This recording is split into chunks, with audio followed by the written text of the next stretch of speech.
लड़का और लड़की को आशीर्वाद देते हैं मरवा में। लड़का लड़की जब सात वचन अपना लेते हैं तो एक दूसरे को हो जाते हैं, एक दूसरे में घुल मिल जाते हैं। हमारे हिंदू समाज में सिंदूर को बहुत ही महत्वपूर्ण माना गया है। हिंदू परंपरा के हिसाब से अगर किसी भी भाई या किसी भी बहन का जब शादी विवाह होता है तो बहुत ही धूमधाम से किया जाता है। और इस शादी को सिर्फ शादी नहीं कहा जाता है, एक दूसरे को एक साथ जोड़ के रखने का परंपरा भी है। एक दूसरे को आप समझ सकते हैं कि एक दूसरे व्यक्ति को हम कभी जानते भी नहीं है, समझते भी नहीं, उस परिवार को हम कभी जानते भी समझते भी नहीं है, फिर भी जब हम उस घर में जाते हैं तो अपना जैसा एक माहौल बन जाता है, अपना जैसा एक परिवार मिल जाता है।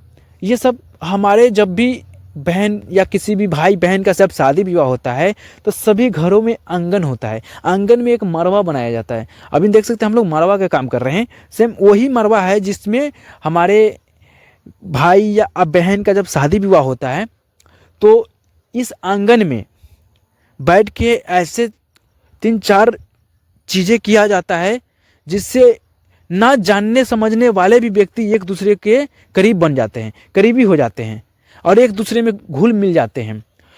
सबसे पहला बात है कि 7 वचन, जब शादी विवाह होता है तो 7 वचन होता है, जिसमें हमारे माता सीता जी भी जब शादी विवाह उनके हुए थे तो उनमें 7 वचन थे जिन्हें हमारे प्रभु श्री राम जी उस 7 वचन को अपनाए थे।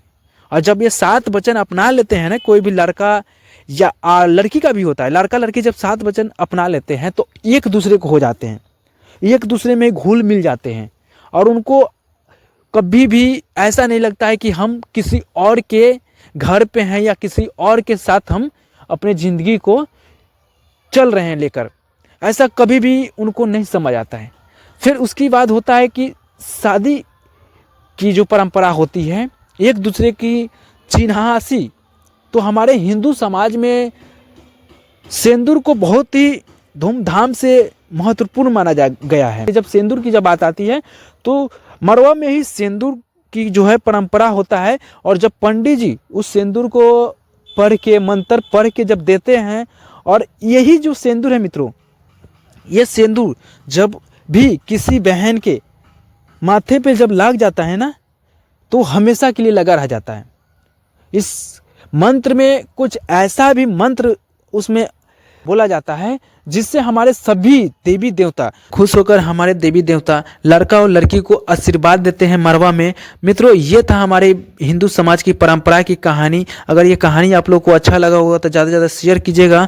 और मित्रों, फिर मिलता हूँ नेक्स्ट वीडियो में, तब तक के लिए जय हिंद, जय भारत।